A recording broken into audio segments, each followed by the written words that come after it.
ಬಿಜಾಪುರದ ನಗರ ಶಾಸಕರಾದಂಥ ಬಸನಗೌಡ ಪಾಳ್ಯ ಯತ್ನಾಳರು,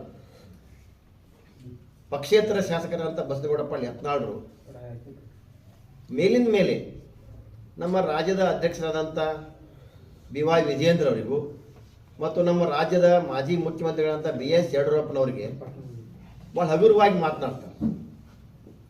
ಈ ರೀತಿ ಬಸನಗೌಡರ ವರ್ತನೆ ನಾನು ಖಂಡಿಸ್ತಾ ಇದ್ದೀನಿ ಇವತ್ತು. ಯಾಕಂದ್ರೆ BY ವಿಜಯೇಂದ್ರ ಅವರ ಬೆಳವಣಿಗೆ ಮತ್ತು ಜನಪ್ರಿಯತೆಯನ್ನು ಸಹಿಸಲಾಗದೆ ಇವತ್ತು ವಿನಾಕಾರಣ ಟೀಕೆ ಮಾಡ್ತಕ್ಕಂಥದ್ದು. ಈ ರೀತಿ ಟೀಕೆ ಮಾಡಿ BSY ಮತ್ತು BY ವಿಜಯೇಂದ್ರ ಅವರ ಏನು ವರ್ಚಸ್ ಕಮ್ಮಿ ಮಾಡ್ಬೇಕಂತ ಏನು ತಿಳಿಯಾಗದ, ಅದರಿಂದ ಹೊರಗೆ ಬರ್ರಿ ನೀವು. ಅದು ಸಾಧ್ಯ ಆಗೋದಿಲ್ಲ. ಈಗ ಅವ್ರು ರಾಜ್ಯಾಧ್ಯಕ್ಷರಾಗಿಬಿಟ್ಟ, ನೀವು ಮೇಲಿನ ಮೇಲೆ ನಾನು ಮುಖ್ಯಮಂತ್ರಿ ಅಂತ ಹೇಳ್ತೀರಿ. ಮುಖ್ಯಮಂತ್ರಿ ಆಗ್ಬೇಕಂದ್ರೆ ಮಾರ್ಗಗಳಿರ್ತಾವೆ.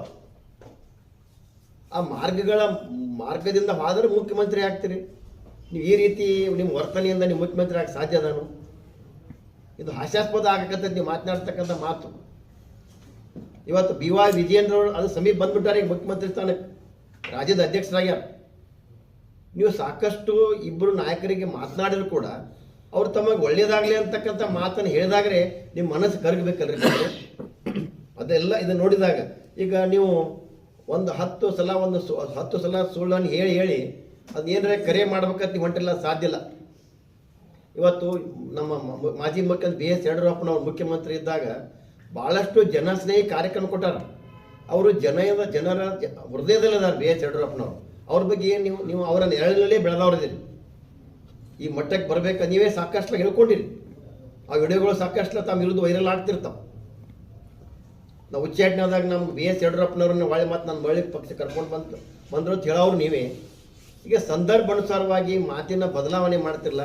ಇದು ನಿಮ್ಮ ವ್ಯಕ್ತಿತ್ವಕ್ಕೆ ಅದು ಸರಿ ಅಲ್ಲ ಅಂತಕ್ಕಂಥ ವಿಚಾರವನ್ನು ಹೇಳುವ ಮೂಲಕ ಇವತ್ತು ನಮ್ಮ ಮಾಜಿ ಮುಖ್ಯಮಂತ್ರಿ BS ಯಡಿಯೂರಪ್ಪನವರು ಮುಖ್ಯಮಂತ್ರಿ ಇದ್ದಾಗ ಎಂಥ ಯೋಜನೆ ಕೊಟ್ಟರು. ಹೆಣ್ಣು ಮಕ್ಕಳ ಭ್ರೂಣ ಹತ್ಯೆ ತಡೆಯಲಿಕ್ಕೆ, ಬಡ ಹೆಣ್ಣು ಮಕ್ಕಳ ಭವಿಷ್ಯವನ್ನು ಭದ್ರ ಮಾಡಲಿಕ್ಕೆ ಭಾಗ್ಯಲಕ್ಷ್ಮಿ ಯೋಜನೆ ಕೊಟ್ಟಾರ. ಅದನ್ನು ಜನಸಾಮಾನ್ಯದ ಬಳಕೆ ಮಾಡ್ಕೊಂಡಾರ. ಇವತ್ತು ಭಾರತ ದೇಶದಲ್ಲಿನ ರೈತರಿಗಾಗಿ ಕೃಷಿ ಬಜೆಟನ್ನು ಮಂಡಿಸಿದವರು ಕೀರ್ತಿ ಕೂಡ ಅವರಿಗೆ ಅದ. ಅದೇ ರೀತಿ ಈ ಬಡ ಮಕ್ಕಳು ಶಾಲೆಯಿಂದ ಉಳಿಯಬಾರದು ತಿರುಗಿಸಿಂದ ಸೈಕಲ್ ವಿತರಣೆ ಮಾಡುವ ಮೂಲಕ ಬಹಳಷ್ಟು ಮಕ್ಕಳನ್ನು ಶಾಲೆಗೆ ಬರುವ ಹಾಗೆ ಮಾಡಿದ್ದಾರೆ. ವಯೋವೃದ್ಧರಿಗೆ ಸಂಧ್ಯಾ ಸುರಕ್ಷಾ ಯೋಜನೆ ಕೊಟ್ಟಿದ್ದಾರೆ. ಹೈನುಗಾರಿಕೆ ಉತ್ತೇಜನ ಮಾಡಲಿಕ್ಕೆ ಪ್ರತಿ ಲೀಟರ್ ಹಾಲಿಗೆ ಹೆಚ್ಚುವರಿ ಸರ್ಕಾರದ ಪ್ರೋತ್ಸಾಹನ ಕೊಡುವ ಮೂಲಕ ಆ ಕೆಲಸನೂ ಕೂಡ ಮಾಡಿದ್ದಾರೆ. ತಾಯಂದಿರ ನವಜಾತ ಶಿಶುಗಳ ಆರೋಗ್ಯ ರಕ್ಷಣೆ ಕೂಡ ಮಾಡಲಿಕ್ಕೆ ಮಳ್ಳಿ ಕಿಟ್ಟನ್ನು ಕೊಟ್ಟರು.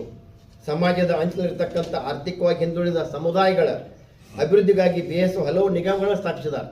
ಇವತ್ತು ಮರಾಠ ಅಭಿವೃದ್ಧಿ ಪ್ರಾಧಿಕಾರ ಇರ್ಬೋದು, ವೀರಶೈವ ಲಿಂಗಾಯತ ಅಭಿವೃದ್ಧಿ ನಿಗಮ ಇರ್ಬೋದು, ಕಾಡುಗೊಲ್ಲ ಅಭಿವೃದ್ಧಿ ನಿಗಮ ಇರ್ಬೋದು, ಅದೇ ರೀತಿ ಬ್ರಾಹ್ಮಣ ಅಭಿವೃದ್ಧಿ ಮಂಡಳಿ ಇರ್ಬೋದು. ಇದರ ಜೊತೆಗೆ ಆರ್ಯ, ಈಡಿಗ, ವಿಶ್ವಕರ್ಮ, ಸವಿತಾ ಸಮಾಜ, ಮಡಿವಾಳ ಸಮಾಜ ಸೇರಿದ ಹಲವಾರು ಸಮುದಾಯಗಳಿಗೆ ವಿಶೇಷ ಅನುದಾನವನ್ನು ಕೂಡ ಅವರು ಕೊಟ್ಟಿದ್ದಾರೆ. ಇವತ್ತು BS ಯಡಿಯೂರಪ್ಪನವರು ರಾಜ್ಯದಲ್ಲಿ ಪ್ರಬಲ ಲಿಂಗಾಯತ ನಾಯಕರಾಗಿ ಗುರುತಿಸಿಕೊಂಡಿದ್ದರೂ ಕೂಡ ಅವರ ಆಡಳಿತಾತ್ಮಕ ನಿರ್ಧಾರಗಳು ಹೆಂಗಿರ್ತಿದ್ವು ಅಂದರೆ ಜಾತ್ಯತೀತವಾಗಿರ್ತಿದ್ವು. ಮಾತ್ರ ನೋಡ್ಕೊಳ್ಳಿಲ್ಲ. ದಲಿತ ಸಮುದಾಯದ ಮಾದರ ಚೆನ್ನೈ ಸ್ವಾಮೀಜಿಯ ಮಠಕ್ಕೆ ಕೂಡ ಅನುದಾನ ಕೊಟ್ಟರು. ವಾಲ್ಮೀಕಿ ಮಠಕ್ಕೆ ಕೂಡ ಅನುದಾನ ಕೊಟ್ಟರು. ಕುರುಬ ಸಮಾಜದ ಕನಕ ಗುರುಪೀಠ ಕೂಡ ಸಾಕಷ್ಟು ಅನುದಾನ ಕೊಟ್ಟರು. ಒಕ್ಕಲಿಗರ ಆದಿಚುಂಚನಗಿರಿ ಮಠಕ್ಕೆ ಕೂಡ ಅನುದಾನವನ್ನು ಕೊಡುವ ಮೂಲಕ ಹೀಗೆ ಹಲವಾರು ಸಮುದಾಯಗಳ ಮಠಗಳಿಗೆ ಶೈಕ್ಷಣಿಕವಾಗಿ ದಾಸೋಹ ಕಾರ್ಯಗಳಿಗೆ ಕೋಟ್ಯಾಂತರ ರೂಪಾಯಿನ ಅನುದಾನ ಕೊಟ್ಟರು. ಇವತ್ತು ಭಾಗ್ಯಲಕ್ಷ್ಮಿ ಇರ್ಬೋದು, ಸೈಕಲ್ ವಿತರಣೆ ಇರ್ಬೋದು, ಅಲ್ಲಿ ಜಾತ್ಯತೀತವಾಗಿನ ಕೆಲಸ ಮಾಡಿದ. ಎಲ್ಲ ಜಾತಿಯ ಬಡವರಿಗೆ ಆ ಕೆಲಸವನ್ನು ಮಾಡಿದ್ದಾರೆ.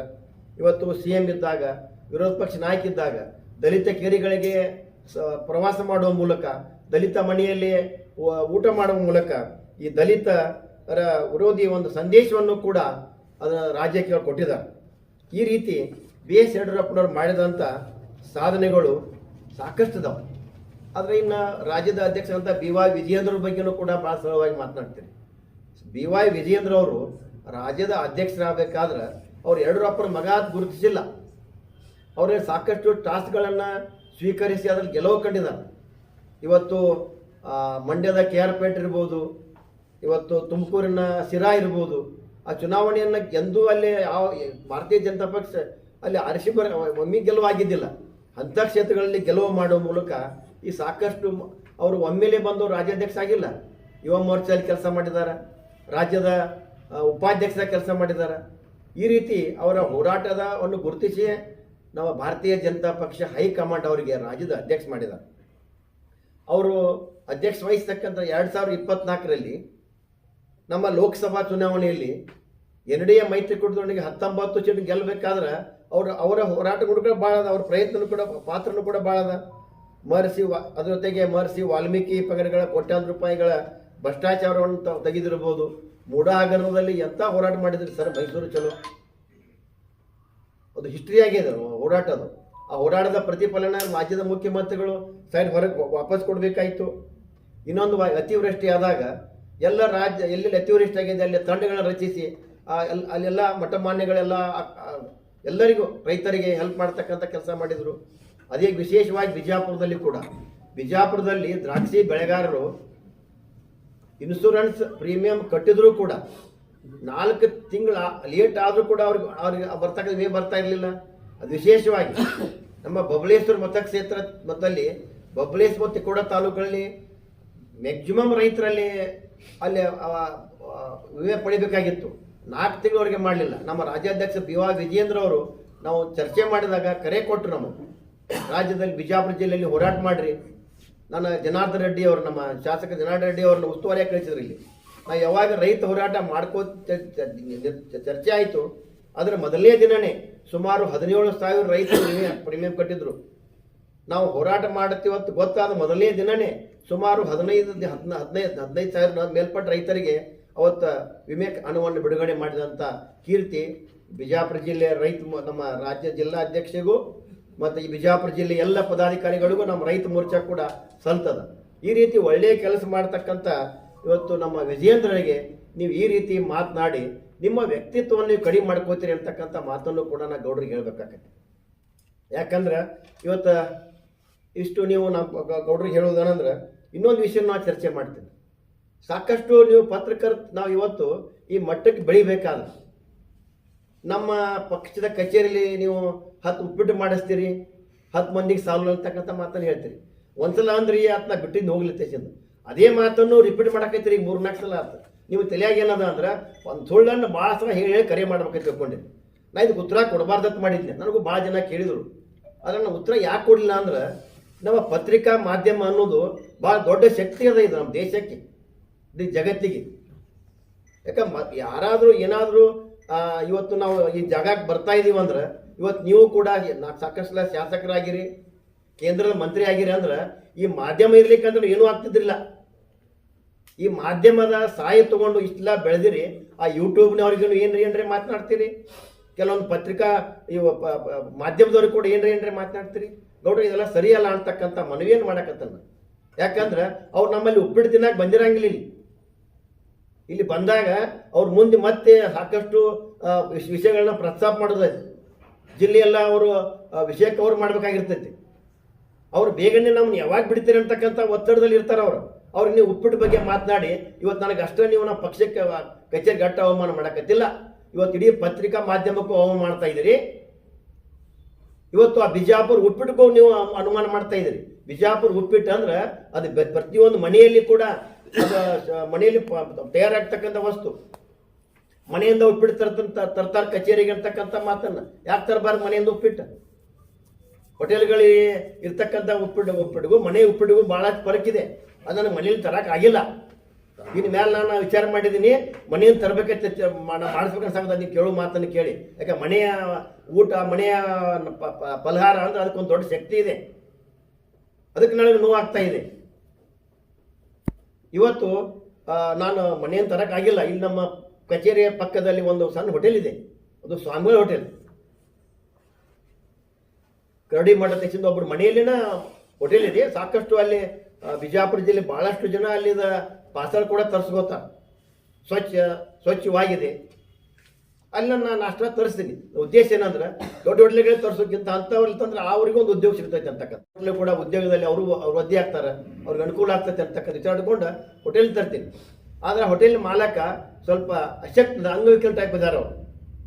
ಅವ್ರಿಗೆ ತಂದು ಇಲ್ಲಿ ಸರ್ವೈಸ್ ಮಾಡಕ್ಕೆ ಒಂದೊಂದ್ಸಲ ಏನು ಮಾಡ್ತಾನೆ, ನಾನು ಗಾಡಿ ಒಳಗನ್ನ ಹಾಕೊಂಡು ಬರ್ತೀನಿ. ನಿಮ್ಗೆ ಯಾರೋ ಕನ್ಫ್ಯೂಸ್ ಮಾಡಿರ, ಮೋಸ್ಟ್ಲಿ ಮನೆಯಿಂದ ತಂದ್ರೆ ತಪ್ಪಲ್ಲ, ನಾವು ತಪ್ಪಲ್ಲ, ನೀವು ಮನೆಯಿಂದ ತಂತೀನಿ. ಅದು ಈ ರೀತಿ ನಿಮಗೆ ತಪ್ಪು ಸಂದೇಶವನ್ನು ನೀವು ಯಾಕಂದ್ರೆ ನೀವು ಉಚ್ಚಾಟನೆ ಆಗಿದ್ದೀರಿ, ಪಕ್ಷದ ಕಚೇರಿ ನೀವು ಬರೋದಿಲ್ಲ, ಇಲ್ಲಿ ವ್ಯವಸ್ಥೆ ನಿಮ್ಗೆ ಗೊತ್ತಿಲ್ಲ, ನಿಮ್ಗೆ ಯಾರೋ ತಪ್ಪು ಮಾಹಿತಿಯನ್ನು ಕೊಡ್ತಾ ಇದ್ದಾರೆ. ನಾನು ಜಿಲ್ಲಾ ಅಧ್ಯಕ್ಷನಾದ ತಕ್ಷಣ ಈ ಕಚೇರಿಯಲ್ಲಿ ನಾನು ಮೊದಲು ಖರೀದಿ ಮಾಡಿದ್ದೆ ಸಿಲಿಂಡರ್ ಮತ್ತು ಗ್ಯಾಸ್.